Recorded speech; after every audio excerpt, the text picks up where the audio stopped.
Fight Time Network. Welcome back to Fight Time Network. We are back after a week off, and UFC is landing in Kansas City this Saturday. This video is brought to you by TKO Roofing. It is owned by Cody Wilson. He holds the 145 belt in Cage Thunder. You want champ in the cage, and you also want a champ working on your roof. Get it done with their roofing. Moving on, we're going to do the main card breakdown this week for Kansas City, headlined by, tell I'm a little rusty, Ian Mikado, Garry, and Carlos Prates. How you doing, Lee? Pretty good, pretty good. It's been a wild weekend. Even though the UFC was off, we got some PFL action in there. We cashed a huge 5-unit play with Dalton Rasta, is able to get the finish against Sadhu Busi. Some wild fights, a bunch of good fights in the LFA. Shout out Cheyenne Bowers, who got a victory in her in her match up there, armbar finish. And then ultimately, we capped it off yesterday with Cage Warriors, good plus 200 cash on a 9-0 now undefeated fighter. So, yeah, some wild times for MMA. We're ready to get back to UFC. Let's rip this off. Coming back with a banger on the main card, Ikram Aliskerov, 15-2, gets the old school Andre Muniz, 24-6 lead. Muniz getting up there. He's looked decent his last fight up against Jung Yang Park. I think that's that right, Park. There's a good few Parks out there nowadays. Iron Turtle. Yeah. End up losing to Paul Craig. Lost to Allen before that. Aliskerov coming off a knockout loss from Whitaker. What's your thoughts on this one, Lee?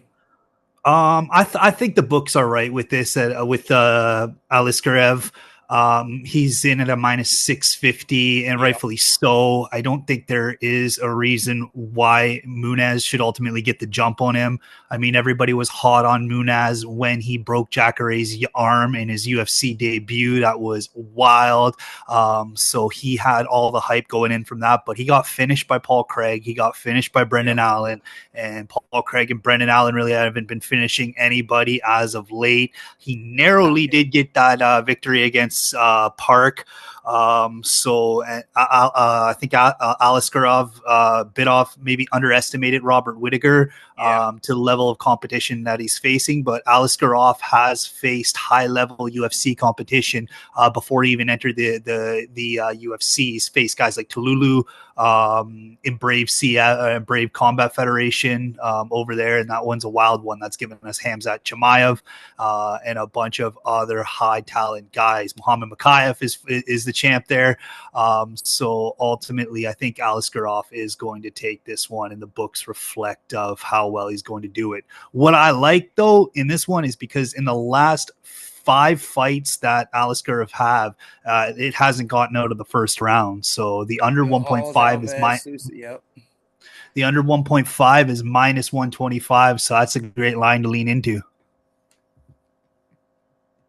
Under 1.5, I'm not too confident on too much, but my perspective from what I've gotten from this is I'm going to be taking Aliskerov inside the distance here. Truthfully, his feet on Muniz just ain't going to have anything for him while they're standing. I mean, Ikram is averaging a respectful top dog, 7 strikes landed per minute average, striking actually of 60%. He does take a lot though, but Muniz ain't the type that's going to be throwing multiple back-to-back combos. He really likes to pick and choose, and really Muniz likes to take fights to the ground. Aliskerov does have a good enough defense, I believe, to keep Muniz from getting any type of control. If he accidentally does get taken down or trips over himself, I feel like he has the ability to get back up without too much struggle against Muniz. So I'm definitely going to be taking Aliskerov inside the distance here, Lee. That's a good call. Moving on to Randy Brown, 19-6 versus old school Nicholas Dalby, 23-5-1. Dalby's pushing 40, so he's over 40, 5'9", almost a 4.5-inch reach differentiation here. Not much looking good for Dalby here, Lee. On the other end, I kind of like Dalby in this. Hmm. And the reason for that is he's never been finished in the UFC. He's got a good finish over Gabriel Bonfim. He finished him in the second round when Bonfim was on a tear. He hasn't really shown much of being really dominated in his fights in the UFC. I think he's got like 2 decision losses. One was a close unanimous, and one of them was a split where the judge gave him the fight. Um, on the other end, Randy Brown brings a lot to the table too. Both these fighters have had sort of weird ends to their decisions. Like when it goes to the distance, it's always a Yeah, coin flip with them to how they fight their fights and how the judges see it there. Because I don't think Brian Battle won that last fight there, I'll even agree though with I you. had the money on him. But nonetheless, I like Dalby just because he finds the path to victory time and time again that you just never see for him. Like Gab Bonfim's a prime example. Like you did not think that he was going to finish Bonfim. Yeah, I'm feeling Dalby on this one.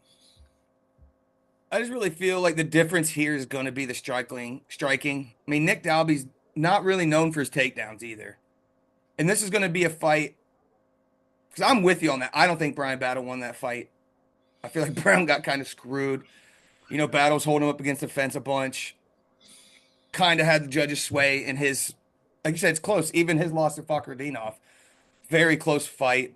So it's hard to really take what you see on paper on this one and be like, oh, this is a reason from both of their last losses because they lost both really close split decisions. Oh, I just feel like it's 40. I mean, I do like what you called out against him and Bonfim, man. I missed that one. And Salikov. Ooh, Bobby. Yeah, at a plus 200, it's not a bad bet at all to drop a No, little bit on Dalby because his path to victories are certainly there. There is certainly a chance that he could finish Randy Brown, but Randy Brown brings a lot to the table too. Nonetheless, it's going to be an exciting fight. I really like what you have against Dalby, and that kind of almost swayed me a little bit, but I feel like I'm just going to stick what I got with Brown. Feel like he beat Battle. That loss shouldn't even be on here, so this fight shouldn't even possibly be happening. But it is a great matchup. Nothing against Dalby. Dalby's over 40, and if Brown can just defend a few takedowns, I really feel like Dalby's going to be really trouble on the feet. Even I know Dalby's averaging over 4 strikes per minute also. He does absorb a little more, and his accuracy is a little less. So if he can't get this to the ground, I don't see him having, which you never know because punch to punch could sleep anybody given moment.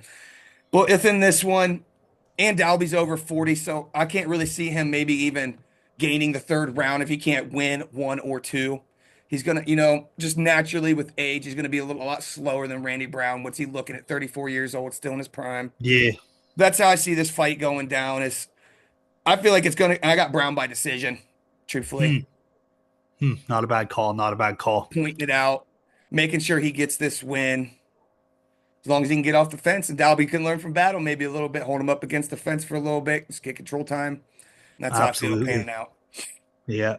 I think there's values on both those plays. Yeah, for sure. Dalby by KO, or Randy Brown by decision. There's actually some books that'll let you alternate to put that all in one thing together. So if you can hop on that, that'll be a good moneymaker because there's value in both those outcomes. Moving on. Pretty good banger here. Miguel Pajeda getting back in the cage. 31-12 against Abus Magomedov. 27-6-1. Both of these dudes have so freaking much cage experience, Lee. And really, you look on the internet asking people, it's back and forth, back and forth, back and forth. But a lot of people are bouncing back into what Abus Magomedov's winning against Bruno Fajeda and how Fajeda made a lot of mistakes in that fight. And actually, I feel should have got that win if he did not create those 2 mistakes in the second. And I'm pretty sure in the third, where he was just, jumped the gun on a submission and ended up on his back as a result of it. When he really wasn't doing that bad on his feet. But my thought here is that Pajeda is just going to come through and knock his boys' brakes off. After his last loss from Hernandez, which is crazy. That fight totally went totally different than I even expected it to go.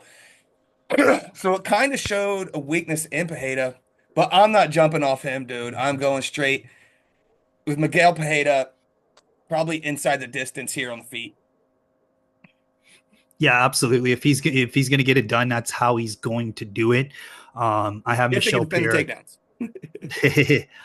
I have Michelle Pierre too, but not by a whole lot. It's just even before that loss to Fluffy, he went through that murderer's row of a win streak. Petrosky, Olajaychuk, Ponzinibbio. Um, Right, dude. I'm, yeah. Abus has it was pretty surprising to see Abus get that win over Ferreira. It showed different skill sets that I wasn't aware that he had, but Yeah. ultimately when it comes down to a Michelle Pereira fight, it's that first round that's going to tell you how you're going to do in the fight. You got to get out of that when he's got all his strength, all his explosiveness, all his power. Everything he throws could end your night and change your life. And ultimately, it's going to show is Abus got that skill set and that toolbox to get it out to the first round to where Michel Pierre's arms are tired and a little bit lower and there's a little less power to it. I agree with you there. We'll see how it rolls out, but I'm gonna take Pajeda. Mm. He's gonna come out ready to knock his brakes off. Good round and a half from him, like you said. And if Abus can weather that storm, man, I mean, I thing is he does have great takedowns. So Yeah. he And might with, just try to with do what Fluffy did. We'll see.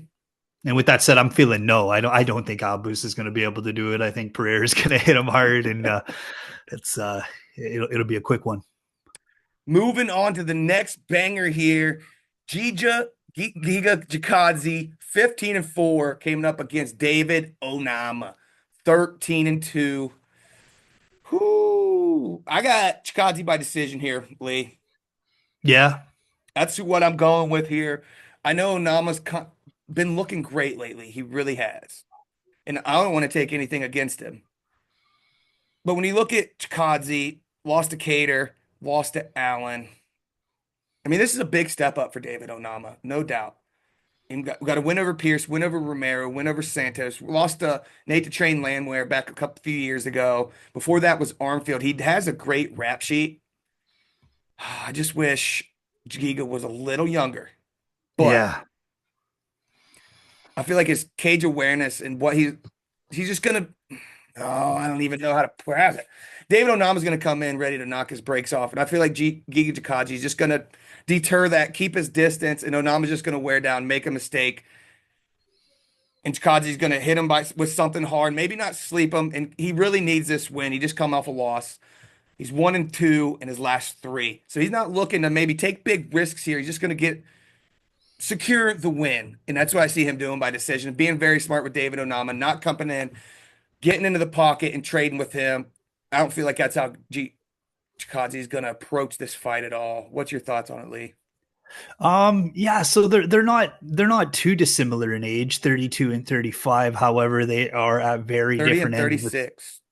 30 and 36. So, but Not too bad. with that, yeah, with that said, they're at different ends of the spectrum in terms of their career, where Onama is ultimately separating himself from all the potential prospects that he could have arguments for. He's separating himself from that, where Giga Chikadze is sort of trying to hold on to the argument that he is a top prospect. I mean, he's lost to Cater. That was sort of a huge one that really Mm-hmm. pulled him back. He was on fire. Like, I mean, Killer. early on when that Giga kick was landing on everybody, when it took out Cub Swanson, when it took out Edson Bosa. Barboza. But ultimately, after that, it seemed to be a little bit of a struggle to keep much going for Jikazi. So I like Onama in this one. I think the momentum is there is a well-established blueprint to beat Chikazi, which I don't think Onama has. I mean, ultimately, we've seen good wrestlers beat Jikazi rather easily. And then I don't think Onama has that. I certainly think Onama is going to stand and strike with them. Yeah. But with the age difference and activity difference, I think Onama may just be just a tad sharper. It's going to be interesting. I don't see either of these guys getting a finish, but it's probably going to be a split decision on the scorecards, and could be Jikazi, could be Onama. But in terms of what goes on in the fight, I see Onama landing the sharper strikes and the more volume. Yeah, I definitely don't see both of these guys' styles being a terrible matchup with each other and being a specifically part of the style the other guy can't necessarily return fire, and it literally just fuck up their whole game. Both of these guys really had a chance to get this win here. Both of them need it. Onama's on a run. This win would boom right up the rankings, get a really good name next time. For Gigi Kadzi, he's got to get this win. So I really think he's just going to play it careful and really just make it a boring fight. It is what it is, and I think he wins by decision. But we shall see. Alrighty here. Moving on to